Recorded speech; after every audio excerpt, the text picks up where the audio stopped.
Hey, welcome to the Joy Business Report. Coming up this morning, cylinder recirculation model expected to take off today as National Petroleum Authority insists it will address safety concerns in the industry. Also coming up, National Pensions Regulatory Authority backs proposal to increase workers' contributions to SSNIT as concerns grow over sustainability of the scheme. Plus, banking consultant Dr. Richmond Ichiaine urges government to immediately distribute the $750 million under the Ghana Stability Fund to rescue banks struggling due to the domestic debt exchange program. Details coming up.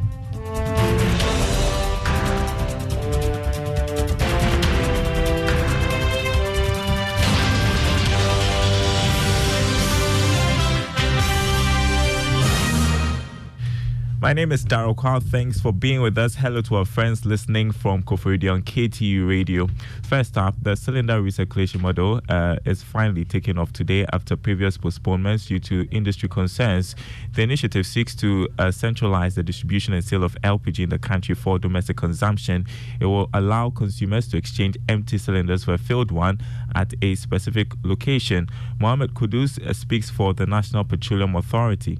And as we speak, and I can assure you that everybody is on board now, and CRM is actually set to roll out. The issue of transition, yes, we've had a series of engagements with our friends in the cylinder, the LPGMs, and we've all come to a conclusion that we can have an initial arrangement of 3 years with a possible review after the 3 years, so that when we get there and there's the understanding that it is all good for CRM to take full charge of the space, we will do that.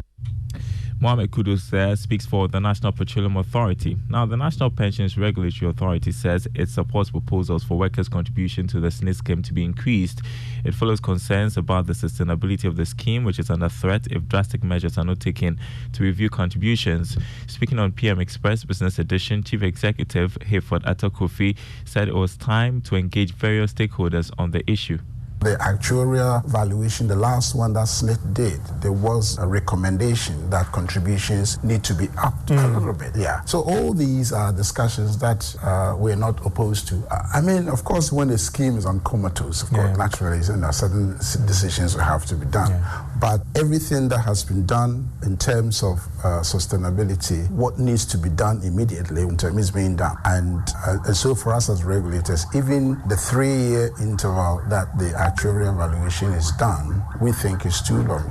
So the SSNIT will have to let us know what is going on and what we need to do. It's important, because the SSNIT scheme, by nature, social security schemes are underwritten by government. The risk and the players are the employers. It's a promise that the government made, and they've put a trust body to manage it on behalf of government. So it is very important that any discussion will have to involve government and then also the players and employers. Chief Executive of the National Pensions Regulatory Authority, Hayford Atta Krufi, speaking on PM Express Business Edition. There is a repeat of that interview this morning at 11 on the Joy News channel. Banking consultant Dr. Richmond Ichiaine wants government to immediately distribute the $750 million available under the Ghana Financial Stability Fund to banks. He is of the view that taking such a move will help indigenous and struggling banks to cushion them against shocks. The Minister of State at the Finance Ministry, Dr. Mohamed Amin Adam, earlier told Joy Business the fund will take off this month. Now, according to Dr. Ichiaine, the operationalization of the Stability Fund will boost confidence and help banks undertake seamless international trade business. I thought that these things should have been talked about earlier so that we won't have this crisis as we have. But as I've said, it enhances confidence in the industry and globally, internationally. It puts Ghana on certain pedestal, which is good for the banking sector. So would you say the timeline is favorable? Well, I'm hoping that it will be operationalized by this set date, this September. And critically, I mean, as I heard the minister, he said that at least they have a provision of 750 available. Maybe what they can do is that they can start allocating it proportionally according to your losses. They can start those who are in trouble, because some are in trouble. Dr. Richmond Etienne is a banking consultant. The Ghana Revenue Authority says it has started work to strengthen various local sector commands to increase tax compliance in various communities. Speaking to journalists after an exercise to lock up some retail shops and hotels in Kole Klote and La Kwantanine districts of Accra for breaching the tax laws, Assistant Commissioner Joseph Annan described the situation as worrying, hence the need to get various local commands on board. It's quite disturbing that you were with us. We went to just a small area and you realize that many of them are not registered. It's an issue we need to tackle. So what we have to do is, every area has our office, what we call the TSC, who are responsible for the area. So what we need to do is to probably get the TSC, who is responsible for East Legon, to really lace its boots so that they will make sure that things are done and are done well. Assistant Commissioner in charge of enforcement at the Accra Central GRA, Joseph Annan, speaking to Joy Business there. Now, Chief Executive Officer of Intertourism Expo Accra, Emmanuel Achirekon, has called for a concerted effort to promote local tourism. According to him, the involvement of corporate organizations and the media in sensitization could support government's efforts in making Ghana a destination hub for the sub-region. He stated that collaboration with academia and relevant stakeholders would boost the creative arts economy. He spoke at the launch of the Intertourism Expo Accra.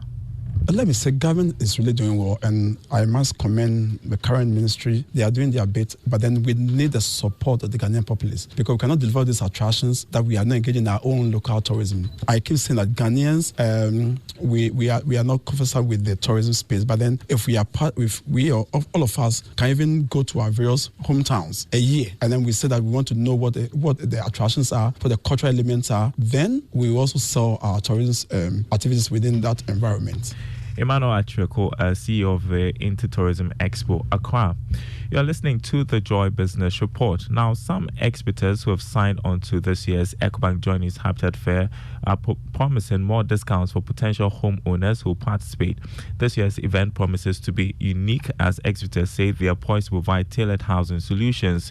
Joy Business's James Ishen visits Swami India Ghana Limited and comes through with this report for the Business Journal.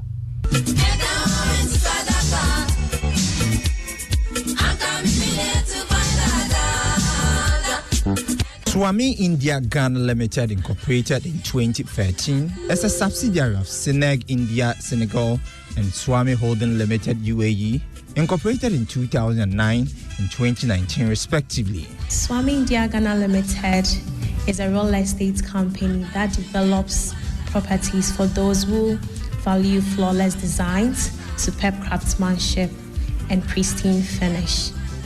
Here in Swami India Ghana Limited, we ensure that every one of our development embodies the true definition of quality, clear communication, as well as proficient execution. This enables us to successfully acquire, finance, develop, market and manage the most sophisticated development projects worldwide. Of Accra and Tema, Springfield Estate is a premium gated community filled with service plots. The company is a privately owned diversified real estate company that seeks to provide housing solutions to clients looking to invest in quality properties across Ghana. We have Paradise Estate located near East Legon Hills. This serene gated community is made up of 3 and 4 bedroom houses.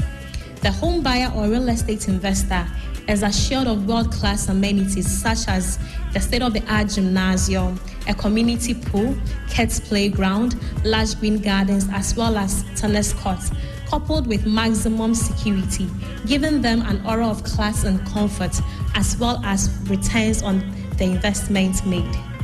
In Osuringwe Estate, one of the top prime locations in Accra, Ghana, one can find Solaris apartments. I love to call it the magnificent Solaris.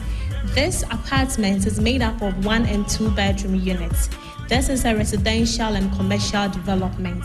One can find exquisite amenities such as the infinity pool, state-of-the-art gymnasium, and a banquet hall. We also have great commercial